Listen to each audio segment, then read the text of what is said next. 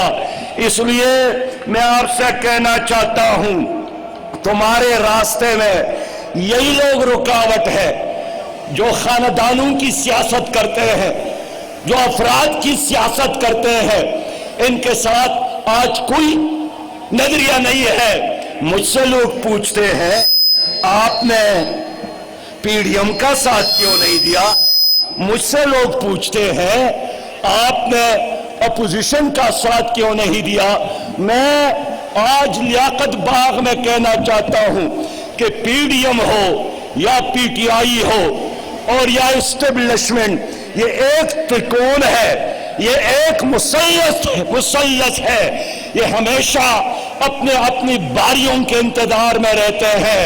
یہ عوام نہیں ہے، یہ عوام پر مسلط شدہ پی ڈی ایم اور پی ٹی آئی ہے۔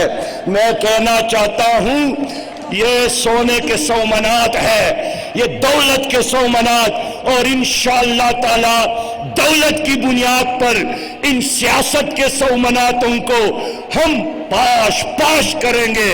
اب اس ملک میں عوامی انقلاب آئے گا، اب اس ملک میں اسلامی انقلاب آئے گا۔ اب یہاں خاندانوں کی سیاست انشاءاللہ تعالی نہیں چلے گی۔ مجھ سے کل ایک صحافی نے پوچھا کہ سلیکٹڈ کون ہے؟ میں نے صاف بتایا کہ کم از کم ان تینوں جماعتوں میں ایک پارٹی بھی ایسے نہیں ہے، وہ پی ٹی آئی کی صورت میں ہو، پیپل پارٹی کی صورت میں ہو یا مسلم لیگ کی صورت میں ہو، جو اسٹیبلشمنٹ کے فیڈر کے بغیر کہیں بڑی ہو اور اقتدار میں آئی ہو۔ اور آج بھی ان کے درمیان، پی ٹی آئی اور پی ڈی ایم کے درمیان لڑائی امریکی world bank I M F کے غلامی سے نجات کے لیے نہیں ہے، ان کے درمیان تعلیمی پالیسی پر اختلاف نہیں ہے، معاشی پالیسی پر اختلاف نہیں ہے، زرعی پالیسی پر اختلاف نہیں ہے، ان کے درمیان لڑائی اور اختلاف دودھ کی اس فیڈر پر ہے، دودھ کی اس بوتل پر ہے جو اس وقت عمران خان صاحب کی منہ میں ہے، اور باقی کہہ رہے ہیں یہ فیڈر ہمیں مل جائے اور اس کے انتظار میں رہتے ہیں۔ میرے دوستو، سریا کے زینوں پر تیز قدم گر چڑھنا ہے، تعلیم و تحقیق کے میدانوں میں ان ظالموں کی وجہ سے، ان سیاسی دہشت گردوں کی وجہ سے، ان معاشی دہشت گردوں کی وجہ سے آج میری عدالتوں میں غریب کو انصاف نہیں ملتا۔ آپ بتائیں لوگوں، آپ غریب لوگ ہیں، غریب لوگوں کو عدالتوں میں انصاف ملتا ہے؟ انصاف بکتا ہے۔ غریب کے بچے کو ان تعلیمی اداروں میں معیاری تعلیم نہیں ملتی، ان کی وجہ سے ہماری ایوانوں میں، اسمبلیوں میں ایک سیکنڈ پر، قومی اسمبلی پر، سینٹ اور صوبائی اسمبلی پر آپ کے روزانہ کروڑ روپیہ خرچ ہوتے ہیں۔ ایک لمحے پر جب قومی اسمبلی کا ممبر گاڑی میں بیٹھتا ہے تو بھی آپ کا پیسہ اس پہ خرچ ہوتا ہے، جب وہ سانس لیتا ہے تو سانس کے ہر کش پر آپ کا پیسہ خرچ ہوتا ہے۔ لیکن آپ کی ایوانوں میں گالیوں کے علاوہ اور کوئی چیز ہم نے نہیں سنی، کبھی بھی اس میں قانون سازی نہیں ہو رہی ہے، کبھی بھی اس پر غریب کے حق کے لیے کوئی ڈسکشن نہیں ہے، اور جو بھی لڑائی دست گریبان یہ نظر آتے ہیں ذاتی مفادات کے لیے۔ انہوں نے آپ کے تعلیمی اداروں کو تباہ کیا، انہوں نے آپ کے اسپتالوں کو تباہ کیا، انہوں نے آپ کے کارخانوں کو تباہ کیا، انہوں نے آپ کی زراعت کو تباہ کیا، انہوں نے آپ کے اوپر مہنگائی کے کوڑے برسائے۔ آج بھی ہمارے ملک میں رمضان کا مہینہ آ رہا ہے، رحمت کا مہینہ آ رہا ہے، ہماری حکومت نے چینی فی کلو قیمت 110 روپیہ تک بڑھائی، 1 کلو گھی کی قیمت پونے 200 روپے تک، 1200 چینی کے فی بوری قیمت میں اضافہ ہوا، پٹرول اور ڈیزل کی قیمت میں اضافہ ہوا، بجلی جو بھی استعمال کرتا ہے مہینے کے آخر میں اس پر آسمانی بجلی گرتی ہے۔ ان ظالموں نے کیا کیا؟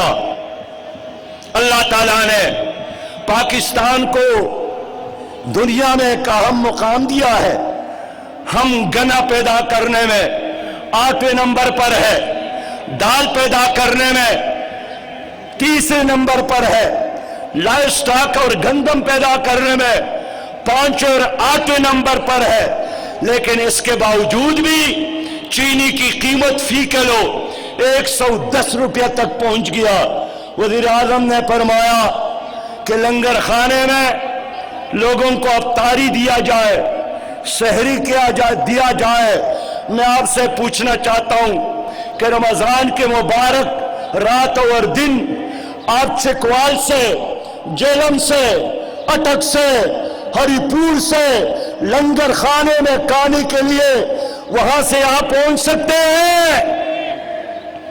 قوم نے مطالبہ کیا تھا کارخانے بنایا جائے، ملیشیا کے وزیر اعظم مہاتیر نے آ کر مشورہ دیا تھا عمران خان کارخانے بناؤ، اس نے شاید پوری بات نہیں سنی، کارخانے کے بجائے انہوں نے لنگر خانے بنانے شروع کیے۔ اب دیر کے لوگ کیسے لنگر خانے میں آ سکتے ہیں؟ سوات کے لوگ کیسے لنگر خانے میں آ سکتے ہیں؟ میرا بس چلے تو میں یہ لنگر خانہ تمہارے صدر پاکستان کے ہاؤس میں بناؤں گا اور تمہارا دفتر مسافر خانہ بناؤں گا، کیونکہ وہ جگہ سب کو معلوم ہے آپ نے جہاں لنگر خانے بنائے